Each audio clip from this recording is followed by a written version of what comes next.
Bonjour, je vous invite à un voyage au pays de la foi.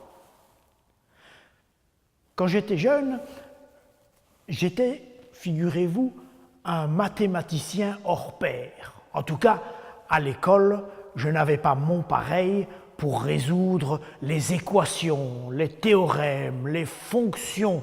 Je maniais tout cela à la perfection. Je connaissais la logique, je connaissais les raisonnements, mais jamais personne n'a pu me faire comprendre à quoi ça servait tout ça. La gymnastique de l'esprit existait, mais les retombées, dans mon chef en tout cas, étaient bien loin de mes préoccupations. Pourquoi est-ce que je vous raconte ça? Parce que pour beaucoup de chrétiens, la Trinité, puisque c'est de cela dont je vous parle aujourd'hui, la Trinité c'est un peu pareil. Ils en parlent, ils connaissent la logique, ils savent dire les formules trinitaires telles qu'ils l'ont appris, pour beaucoup en tout cas, dans leur catéchisme, dans leur enfance. Mais quel sens est-ce que ça a? Quelle portée est-ce que ça a exactement? Beaucoup de chrétiens, tous les chrétiens, posent des gestes qui parlent de la Trinité. Ils disent les mots qui parlent de la Trinité.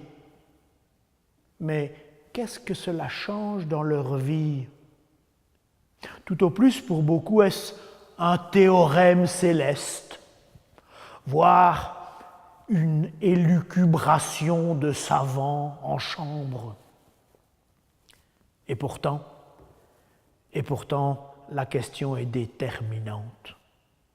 La Trinité est bien au cœur de notre foi.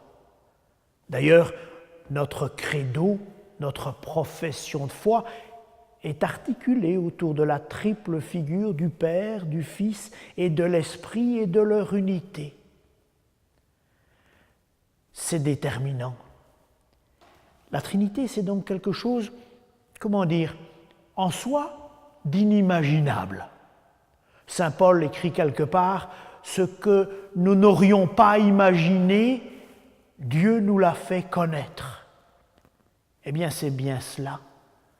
Dieu s'est fait connaître ainsi. À travers la longue histoire des hommes, progressivement, lentement, Dieu se donne à connaître. Il se révèle. C'est-à-dire qu'il nous donne de découvrir ce que nous n'aurions pas découvert avec nos propres ressources, avec notre propre intelligence. La Trinité, c'est une expérience inouïe de Dieu. Une expérience vitale de Dieu sur laquelle nous avons mis des mots plus ou moins habiles, plus ou moins étroits, ou malhabiles, ou trop étroits. Trinité. Quel est ce Dieu auquel nous croyons?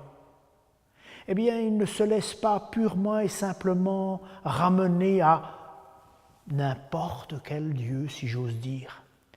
Notre Dieu est original.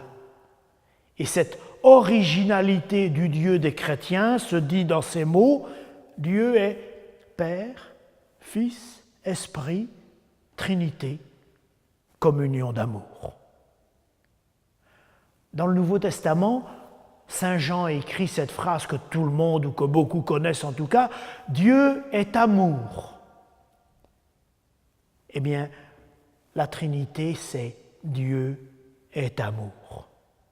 Cette phrase « Dieu est amour », on la comprend souvent, ça veut dire « Dieu nous aime ». Mais c'est plus que ça. Dire « Dieu est amour », c'est en quelque sorte donner la définition même de Dieu. Dieu dans son être, Dieu dans son essence, comme diront les philosophes, la nature même de Dieu, c'est l'amour. Et qui dit amour, dit forcément pluralité et relation, parce que pour aimer, il faut être plusieurs. On ne peut aimer que un autre. Dieu est Trinité, communion d'amour, unité et différence à la fois. C'est compliqué, oui, je le concède, mais en même temps, cela rejoint quelque chose dont nous avons, si pas la connaissance, en tout cas la perception, lorsque nous nous mettons à aimer en humanité, lorsque nous aimons, souvent imparfaitement, souvent malhabilement, nous touchons à cette réalité d'un amour qui veut l'unité tout en respectant la différence. Aimer, c'est être un en restant soi. Quiconque se met à aimer touche donc en quelque sorte l'être même de Dieu, une unité qui n'éteint pas la différence, une différence qui ne ruine pas l'unité. C'est ce que nous mettons derrière le mot communion. Communion, c'est cette subtile alchimie entre le même et l'autre, entre l'unité et la différence. C'est important de dire cela de Dieu, parce que de Dieu, nous disons qu'il est relation, communication, communion. Donc, Dieu n'est pas un solitaire en manque de contact qui chercherait quelqu'un à qui causer. Dieu porte en lui cette richesse même d'amour. Dieu est une communion parfaite, une unité dans la différence, une différence dans l'unité. Nous faisons un pas de plus lorsque nous disons que cette communion qui est en Dieu, cette communion qui est Dieu, eh bien Dieu veut la déployer, l'étendre, la faire participer. Cela ressemble, comparaison n'est pas raison, mais elle est éclairante quand même, cela ressemble à un couple. Je vous disais que lorsqu'on se mettait à aimer, on touchait quelque chose de ce mystère d'unité-différence. Eh bien, le couple pourrait se dire, je suis bien avec toi, je t'aime toi, tu m'aimes moi, restons dans... Nous avons tout pour notre bonheur. Et pourtant, le couple, souvent, rêve que cette communion d'amour qui est son être même, eh bien, de le donner en partage et de l'étendre. C'est la fécondité du couple, quelle que soit la manière dont cette fécondité s'exprime. Eh bien, Dieu, c'est pareil. Dieu, dans sa communion, Père, Fils, Esprit, ne garde pas ce grand bonheur pour lui tout seul. Il rêve gratuitement de donner ce bonheur en partage. La création devient donc le lieu même de ce projet, là où ce projet s'exprime. Lorsque Dieu crée, il veut l'homme, il fait l'homme différent. Différent pour la communion. Il faut être différent pour se mettre à aimer. Et en plus, il fait les hommes différents entre eux, parce qu'il les fait pour la communion, pour la différence vécue dans l'amour. Mais l'histoire de l'homme, hélas, ne s'en tient pas là, et ce projet d'amour de Dieu est comme mis à mal par le péché. Le péché, c'est quand la différence est vécue comme source de violence, quand l'autre ne devient plus quelqu'un à aimer, mais quand l'autre devient un rival et un concurrent. Le péché met à mal le projet de communion du Père. Alors voici Jésus. Que fait Jésus? Que dit Jésus? Il invite à l'amour, non pas comme une banalité doucereuse ou mielleuse, mais retournant les cartes, invitant à entrer en unité, à retrouver les chemins perdus de la communion, de la fraternité. Et voici l'Église, premier résultat de ce Jésus qui appelle à l'unité, l'Église comme un lieu de diversité et de communion.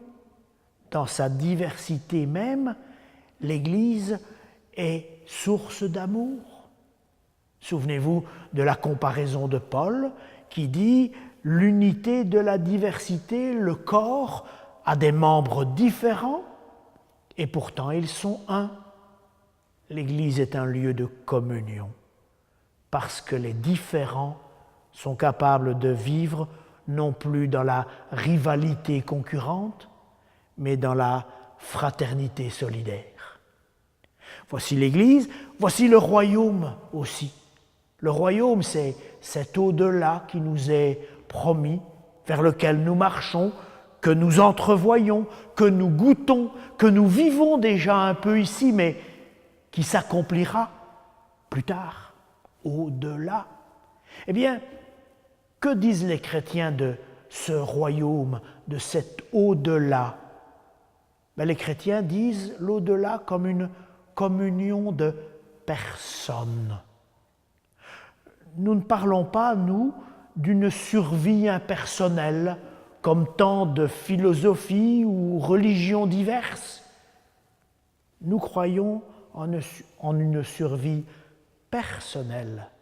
Cela veut dire que je suis moi et que tu restes toi. Ça veut dire que nous resterons des individus et nous ne serons pas fondus dans une masse impersonnelle et anonyme. Le royaume qui est au-devant de nous est un royaume personnel.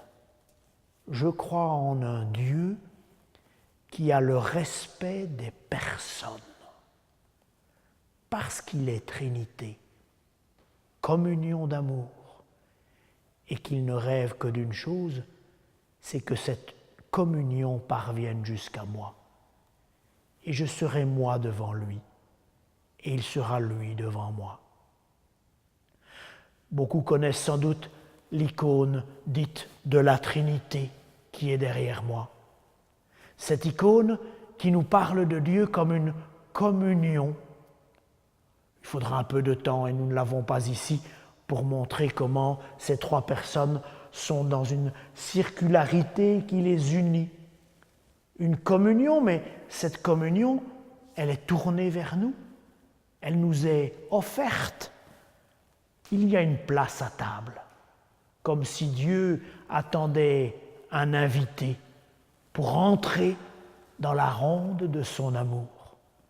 La Trinité, c'est cela, une communion ouverte où nous sommes conviés. Vous vous souviendrez, ce Dieu est beau, qui nous invite à entrer en communion avec lui et en lui.